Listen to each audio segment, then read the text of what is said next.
From the NFC South, I mean, this division's probably one of the more clear-cut divisions. No. In terms of who's going to win the division. I can't agree with that because I know who you're going to say, and I have my opposite opinion of that. Because Atlanta, healthy, that is defense a is scary. team. Yeah. I mean, they're scary on offense and defense. When you have a three-headed monster at receiver, who I believe is the best wide receiver group in the NFL, with Julio Jones, Mohamed Sanu, and Calvin Ridley. Yeah. Who there's the clear-cut number one receiver, but the other two are hell of good number twos. Yeah. Calvin Ridley really came onto the scene. He had 10 touchdowns in his rookie year. Yeah, that's impressive. They do scare you with sophomore slumps. Yeah, but when you have Matt Ryan as your quarterback. Former MVP. He needs a Super Bowl, though, to solidify his legacy. He does. And he was close. Yeah. But do they get back? I mean, the NFC is just getting tougher. The AFC is pretty much a wash. There's the few that'll win, that'll be in the division, but the NFC is so loaded, you have to be pretty elite, and I think they are. I mean, they got a guard and a tackle in the draft, and Chase Lindstrom and Caleb McGarry, respectively. Mm-hmm. And they traded. I like the trade back in. I mean, I haven't heard of really these two guys, but they released their offensive linemen that were those positions. They released them or got rid or. I mean, retired. Chris Lindstrom. I think he could be a starting guard right away for them. Well, and they're going to have to be their first round picks. You don't draft a lineman that high and not start him right away. Yeah. I mean, they were able to keep Grady Jarrett to really keep that defensive line together. He was starting to think, like, hey, I'm going to sit out, but he just did it. Now, I don't like how they didn't really sign anybody else. Yeah. I mean, they're not... Well, the biggest addition for them, really, is just getting healthy again. That defense needs to get healthy because they all went down... On the first week. Last year. Yeah. And it really killed them. I mean, they somehow got back to 7-9. Which is just starting out 1-4, but like they need to do better than what they were last year and I think they can be. Now, Carolina, on the other hand, is a scary thing because the man Cam Newton is he even gonna be playing on week 1? Off-season shoulder surgery on your throwing shoulder, and then he got hurt against the Patriots. Gets hurt in the preseason with his foot. Yeah. He's not going to be as mobile as he used to be, and that's going to hurt them dearly. But they did pick up Will Grier in the draft, but at 100th overall in the third round, are you expecting him to play? Are you expecting him to be a Pro Bowler? The man went to West Virginia, and I believe, if I'm not mistaken, he's at least 23 or 24 years old. He's older than the average draftee. Yep. And I mean, defensively, they needed. They got Brian Burns in the first round. Yeah. Real solid edge rusher. He was kind of the one guy because he came from Boston College. Or no, was it Boston College? I believe so. It was some red. It was either Boston College or Florida State. I think it was Florida State. Yes. Now, see, that makes me a little bit more, like, I like him because he played in ACC. Mm-hmm. But who else aside from Clemson in the ACC is a worthy opponent? Now, they do play Florida every year. Relatively, but I don't remember. He was another name that just came up in the draft. Like, obviously there was big names, like everybody knew Kyler Murray because he's the Heisman, and everybody replacing knew Nick Baker. Bosa. You knew Nick Bosa because of his brother, and he played at Ohio State. Mm-hmm. But like Brian Burns was kind of the guy that was like, who? Yeah. His name became famous. He's one of those combine risers. Yeah. That came and was like, hey, you did pretty good here. And then you get picked halfway through the first round. Now, I mean, the kid looks good. He looks like a freak. Yeah. But getting Bruce Irvin, Gerald McCoy. They steal Gerald McCoy from the Bucks, which another division rival. It's another one of those things like Mike Daniels, where it wasn't more the fact that because McCoy was offered more money to go to either Cleveland or Baltimore, but he wanted to go to Carolina just to get back at Tampa Bay. Oh, yeah. And that's just what NFL players are, because they're not like basketball players who switch teams every so many years. They stick with a team, and once you get to a team in the NFL, this is where your home is, and this is your heart. But for your team to just screw you off like that, when you've been literally the best player on that defense for years. Arguably the best player on that team in general. Yeah, in general. Because really, I mean, he made them click. Yeah. And now he goes to Carolina, beefs up that line with it's him and Kawan Short, Yeah, who are that's top five. scary. I mean, Kwan Short's top 5 defensive tackle in my opinion. Yep. And you're not going to hear that. Like, you just all of a sudden their defense is good, and you got Luke Kuechly as your. You got Trey linebacker. Boston as well. I mean, he comes back home, so that's where his heart was. Yeah.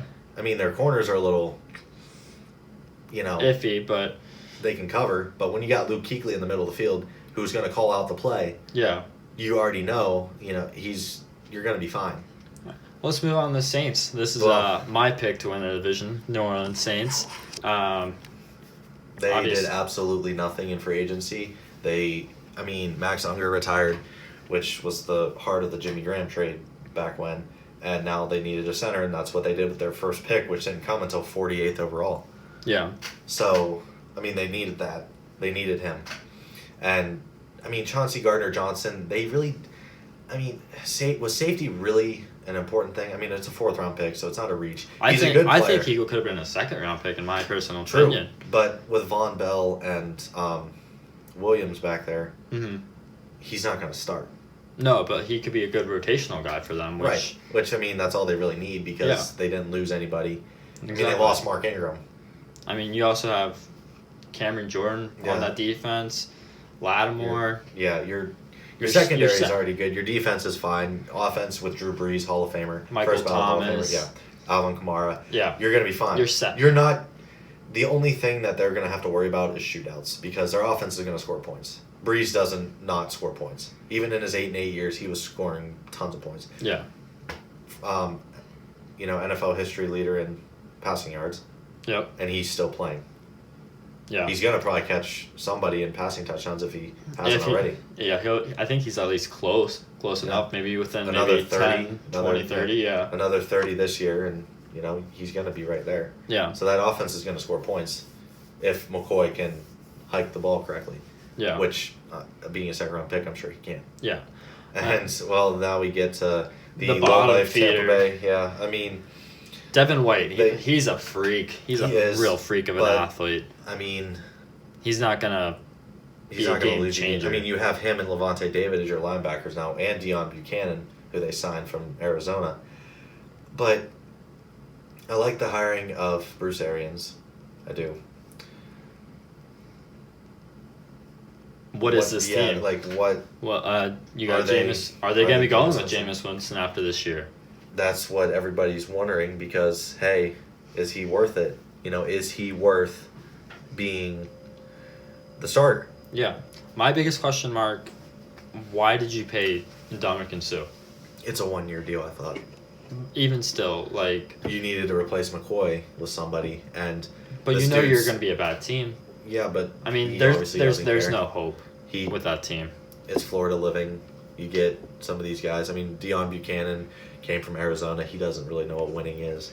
And, Ndamukong Suh was just in the freaking Super Bowl, and he comes to a low-life team like this who's probably going to win 4 games.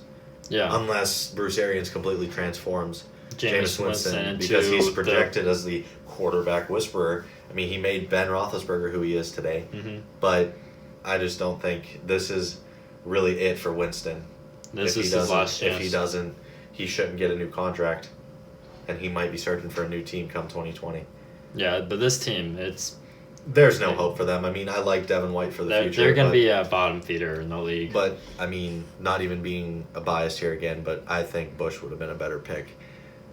Now, maybe White fits their system better. Maybe. He's a bigger guy. He's bigger. He's fast, but he's not as fast as Bush. He has sideline-to-sideline speed, but I also didn't like some of the off-the-field issues he had because LSU kind of worried that too. But moving on to the NFC West. This is Arizona. Bruce Arians, former Bruce Arians coach. came from there. Let's just start off, get the elephant out of the room. Kingsbury's not good. He's not. He had a losing record at Texas Tech. I'll get you that's a Big 12 school, okay? You have to compete with the likes of Oklahoma and Texas. But when you had Baker Mayfield, you recruited Baker Mayfield. He was a walk-on. Mm-hmm. He transferred. Yeah. You also had Kyler Murray. Transferred. Transferred. You had the reigning NFL MVP as your quarterback. Patrick Mahomes. Yep. The dude threw 50 touchdowns and 5,100 yards with the Chiefs. Yeah. And you succumb a losing record. Yeah. There's it doesn't show like. Obviously, it was just the talent that was there. I mean, that could be it, but I mean, like, really? Well, I mean, he's reunited with Kyler Murray now. I mean, after drafting him first overall. Some sketchiness of an interview of him before last college football season, saying that if he had the number 1 pick, he would take Kyler Murray. Ironically, what happens? He gets the number 1 pick and takes Kyler Murray. I mean, I feel like they had a pretty good draft. They did. Getting Byron Murphy, Murphy was my favorite round. player out of the draft. Sad the Steelers didn't take him, but I love Bush. Don't get me wrong, but I mean preseason wise. But Murphy was definitely my highest rated corner. He's small. He's like really, really thin, but he's covered. He's a coverage guy, and he can take the ball from anybody. Andy Isabella. Very good wide receiver. Dude's a freak. He had against, I believe, he played for UMass. Mm-hmm. Now, granted, any stats coming from that, lower conference, you're not playing the big guys. Yeah. But in a game last year, he had 9 receptions for 303 yards. That's the impressive. Dude is less than 6 foot, and he's speedy. I mean, yeah. he's great at running routes. He's, I guess, the best route runner in the draft. That's what I've heard. Okay. And I mean, he looked good in the preseason aside from injuries. Pairing him with Christian Kirk in the future. And Fitz. I mean, Fitz is going to be there. Fitz you also have Hakeem Butler that they were able to now But play. I believe he's on IR to begin the year. So, I mean... Yeah, there's reports with him potentially missing the season with a hand injury. And Keyshawn Johnson, not the former number 1 pick, Keyshawn Johnson, but that kid looked pretty good in the preseason. And they also got Deontay Thompson out of Alabama. Any Alabama defender is going to be good. Good. And they got him 139th overall, too. Now he can pair with Budda Baker, but I don't see them. I mean, yeah, they acquired Marcus Gilbert from Pittsburgh. And they signed Terrell Suggs. And Max Williams, who for some reason stayed on the market way longer than expected. Yeah. And Jordan Hicks to be very underrated tight end, Max Williams. Yeah, Jordan Hicks to be their middle linebacker, their leader of the defense from Philly. I mean, this team's going to go as far as Kyler can take them. And realistically, yeah, he is 5'10", 5'11". Yeah, he's shorter than 6 foot. You don't want that. There's only one quarterback that's actually shorter than that, and that's Russell Wilson. Yeah. But you can't compare a man to him because Russell Wilson's just a freak. Russell Wilson is different. Now, I mean, he's Kyler, a different type of breed. We can't base Kyler because he hasn't played an actual game against starters. Yeah. But this division, you went into a pretty hard division, a defensive division now. That's really good. All these 4 teams. Realistically, I mean, yeah, there's one team that's above the others, but you wouldn't be surprised if the other 3 won the division or became a wild card team. Exactly. But Arizona, this division's really good. I think Arizona's another big draft away from being a Super Bowl contender. But we got to see how Kyler plays this year, and I'm really scared for him because preseason he looked lost. I mean, he looked like he didn't know what was happening. And there was a interview. He went to Antonio Brown after their game against each other, shook his hands, and was saying, "Why are you guys blitzing me so much?" So he's already complaining, and you don't want to hear that from your quarterback. If you hear that from, your backup or something like on the sideline, that's whatever. But you don't want to hear that from your starting quarterback. Yeah, a number 1 pick you don't want him to be a baby. Well, speaking of Super Bowl contenders, the Rams. This is just funny because they didn't have a first-round pick. They did, but they traded it. Yeah. But just imagine being in the Super Bowl, scoring only 3 points in the Super Bowl. Yeah. When you're supposed to be an air raid, a high-scoring offense, you got arguably the best running back in the league. And Todd Gurley. But we don't know him now. Does he have arthritis in his knee? Is he going to be able to play? Major health concerns. Is he going to be able to play 200 snaps? Yeah. Is he going to be able to carry the ball 250 times? You just don't know. But your major free agent signing is Blake Bortles. You could have been, you're good already. Yeah. You're elite, whatever. But you lose LaMarcus Joyner. Yep. You lose Ndamukong Suh. You don't know if you're going to have Todd Gurley. Yeah. For the full season.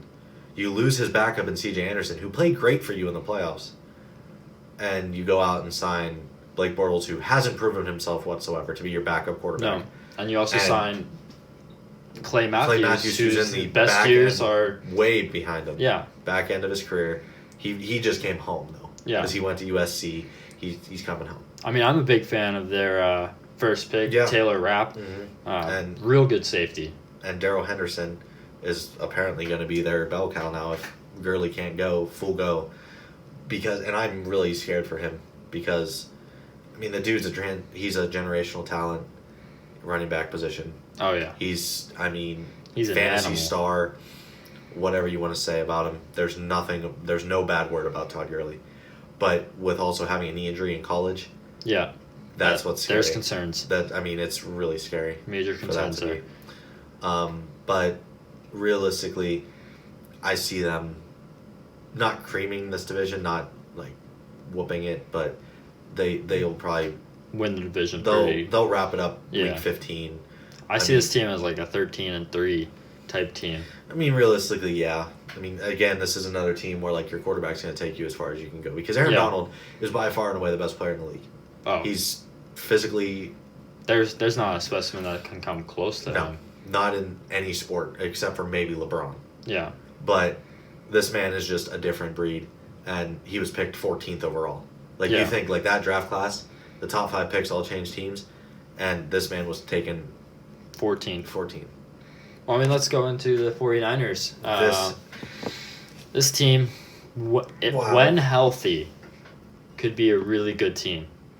Yeah, you got Jimmy Garoppolo back. But see, the thing about quarterbacks is that ACL injury. Yeah, we know Brady did it, but Brady's different. Brady's not mobile. Yeah, Garoppolo uses his legs. And he uses his legs somewhat.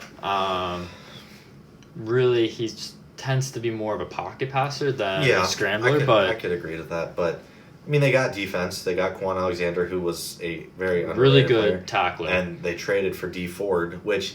I mean, he was the one real bright spot on the Chiefs' defense last year. Yep. But outside of maybe like Chris Jones. Which is it because you're defensive tackle? Because that's what I'm scared about edge rushers is like, you wonder, are the interior D linemen taking away the majority of the blocking? Well, I mean, so they only go one-on-one with the tackle. Their D line's young. Yeah. Adding to that D line, Nick Bosa. Yeah. I mean, he was regarded number 2, even number 1 pick. He could have been either. You wouldn't have been surprised. But the guy hasn't played a full season since 2017. Yeah, which major concerns health-wise. You also don't want him to have the same ego as his big brother. Yeah, and Joey Bosa. I mean, that family, no disregard, no hate to anything, but they just seem like they look like, they both went to Ohio State. They're both feeling it, Yeah. I mean, Joey's on a Super Bowl contender in the Chargers, and Nick's going to want to turn this team around, and if they don't do well, he left his college team. Yeah. He left where it's supposed to be the best years of your life. And you're going to go get paid to do this now? Yeah. It just gives him even bigger reason, like, hey, you can pay me, and I already get guaranteed money, so who cares if I miss a game check? Well, I mean, they also get a wide receiver for... Deebo Samuel is definitely... He's got some speed on him. But, they already had Marquise Goodwin. And, I mean, his whole deal with his, family and life, so he might be nearing the end because he's had some rough patches. But I love Deebo Samuel. I thought he was he could have fit really anywhere. Anybody can use a speedy wide receiver, slot guy. I mean, you already have George Kittle, tight end there, who's he's going to do his own top 3. Tight ends. I can't. It's him, Ertz, and Kelsey that I see. Any order you put them, I wouldn't complain. Yeah. Moving on to Seattle. Really, Seattle's biggest move came today as we're recording this with Jadeveon Clowney for pretty much nothing. Change. Like, there was... You could have given them... Which, this could be a 1-year rental, though. Even still. But he has said that this was one of the 2 places he wanted to play. Seattle and Philly. Yeah. Which, he got his wish. And he declined going to Miami. He was wholeheartedly against that. Now, see, that's what I'm not liking about this, is that these players, yes, they're putting their lives on the line, because football is a dangerous sport. But when you're giving them this much power, why do you even have a front office? Yeah. I get free agency, they can choose wherever they want to go. But trading, when you're you give them an ultimatum. Now, I realized they had to get something for him. Yeah. But really, you're telling me all you could get from Seattle was a third-round pick? Yeah. And 2 guys that are like bench backups. players, rotation players at best. Yeah. Really? Getting Frank Clark, too, is pretty... Getting Frank Clark, they got Seattle. rid of him. They got rid of him. It's true. They traded him to Kansas City so Kansas City could replace Dee Ford. But Frank Clark was, again, one of those guys that he didn't want to play in Seattle. Yeah. He wasn't going to sign the franchise tag with them. But then he got his money from Kansas City, and makes you wonder why they even go after Clowney when it's kind of they are paying the most. They have the most expensive offensive player on their team. Yeah. In the league, and how are you gonna give away all your money when you still have to? If they haven't already, you still have Bobby Wagner on the team, who will get first priority on that defense, because he is probably the best middle linebacker in the league. Mm-hmm. You got to give him that, but then Clowney will come, because really, aside from that, yeah, they drafted DK Metcalf, but their receiver group is very slim. Tyler Lockett and him. I mean, you had Doug Baldwin retire.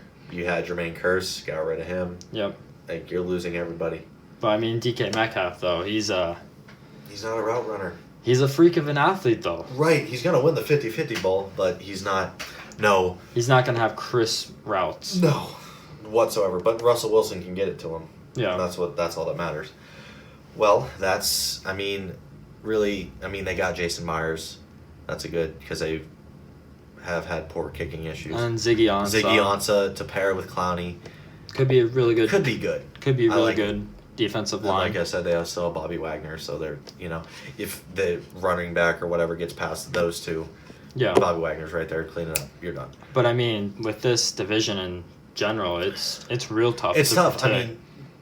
I'm pretty sure everybody will agree that the Rams are going to win. Yeah. But what order? Does Seattle come second? Does Jimmy G have a breakout year, show he's an actual quarterback? Does Kyler prove people wrong? I'm not confident saying that, because Patrick Peterson's suspended for 6 games. So That's they true. don't have a corner. They don't have a proven corner. Yeah.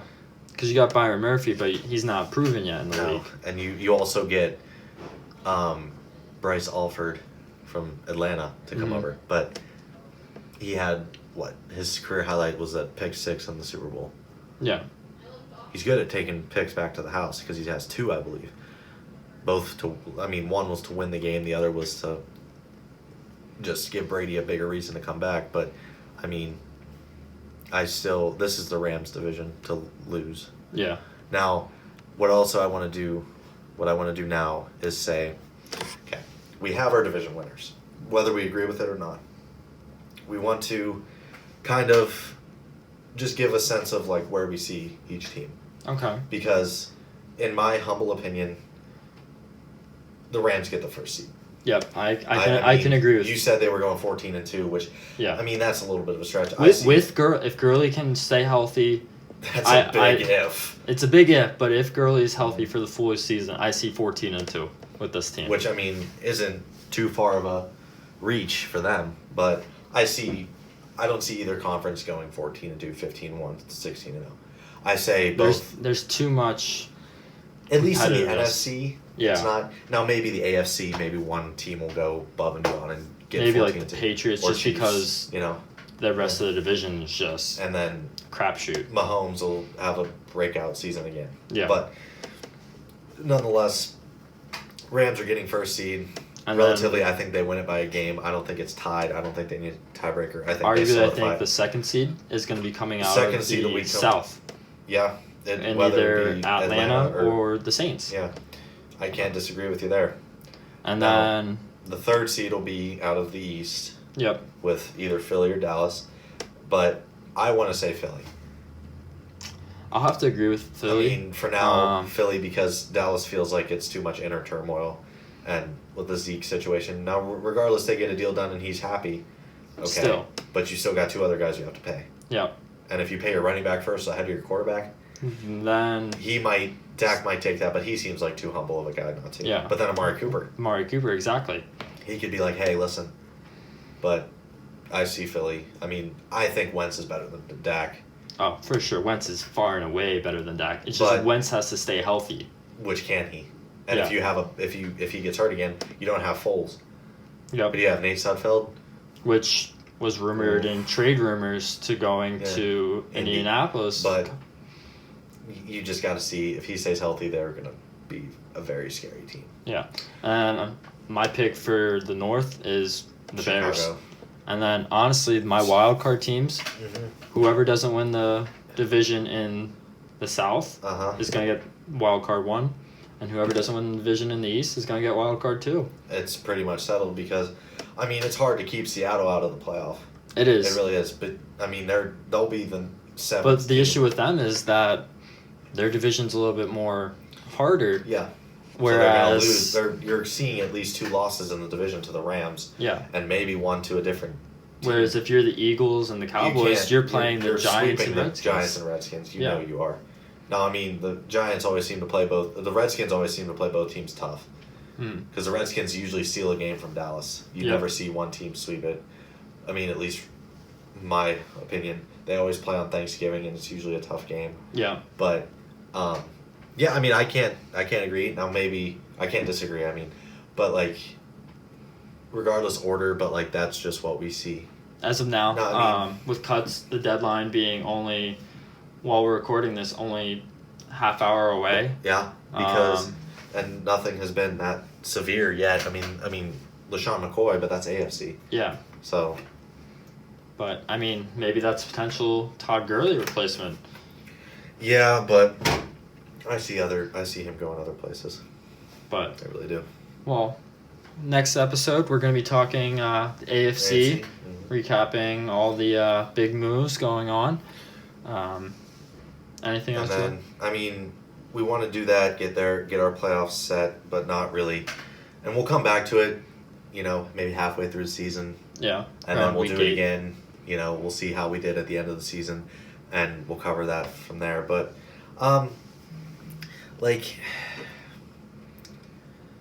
this is just much more difficult conference. Our next episode will be more so clear easy. cut. I mean, we all can see, except for really one division. Yep. Who's gonna? I mean, actually, I can't even say that because one division's clear cut. The other 3, there's at least two teams. 2 of the divisions, there's at least 2 teams. The one division, I could really see any of them winning because you can tell which division that is because of the one major departure. Yep. And I mean, any team, I wouldn't be surprised winning that division. Yeah. But I mean, that's just what we have, and I mean, really, we covered the main thing, saying that Clowney got traded. That was the main thing I wanted to get across, and we recapped everything. And I completely agree. I don't see anything else happening. I don't think we forgot anything. So I mean, really, next episode here it is. So see you guys next time.